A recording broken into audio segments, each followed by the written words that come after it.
couple of years ago, we heard that there would be 50 billion connected devices on the planet by the year 2020. So it's really nice to see that the Internet of Things and machine to machine is one of the hot themes of this year's show. Now, this is a big area. It encompasses everything from fitness gadgets to door locks to cars, all the way up to power stations, and it's all here at the show. Now, one really nice way to think about the benefits of this is to imagine a city where everything is connected, from the transport, the utilities, the energy, the waste management, all the services of the city are joined up. Once we get to that, then we can offer users in the city better information, and the whole city can operate much more efficiently.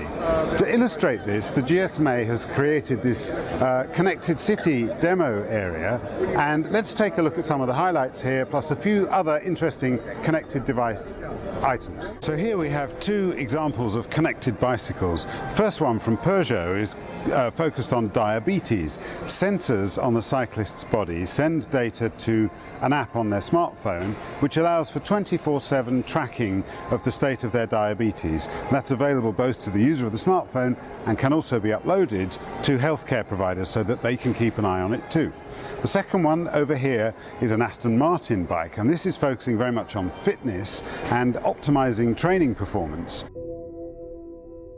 Here we are on the Deutsche Telekom stand, and at this show we've seen a number of connected bikes, and here's another one. This one is interesting for two different reasons. One is, in the Internet of Things, one interesting way of presenting the interactions between you and the things around you is this social network feed invented by Ericsson called the Social Network of Things, and this just logs the transactions between you and the things that you are doing. We also have the other interesting thing is that this uses Ericsson's billing system, not for phone calls this time, but for electricity charging, which is a new departure for Ericsson in this area. So this connected home demonstration from at&t shows one way for network operators to provide connected home services. You have an app on your phone or your tablet that sends signals through at&t's cloud service to a controller in your home which they have supplied. In turn, that uses Z-Wave technology to control the individual devices in your house. You can either do them individually, or you can assemble those into a program where you dim the lights, switch the fireplace on and switch the heating on all in one move. We're here at Orange's stand looking at their connected home solution, which is called MyPlug. What's interesting about the MyPlug approach is that there's no central control unit. Orange's research shows that people find routers and central control units a bit scary and frightening.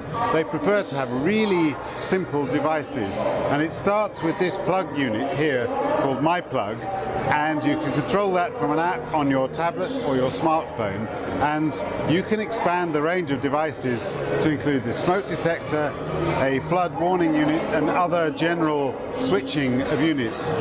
Now, Orange has tariffed it. They're taking the risk on the usage, and they've tariffed it so that you get 3 years unlimited usage with the plug when you subscribe to this system.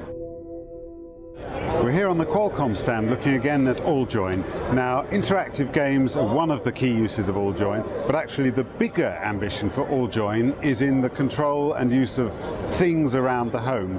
And the good thing about AllJoyn is the easy discovery, which we see on this screen. You can either click on an item to use it, or use the augmented reality service Vuforia, which recognizes the device and brings up the user interface, and then allows you, in this case with a coffee machine, to set the type of coffee you want and get it brewing straight away.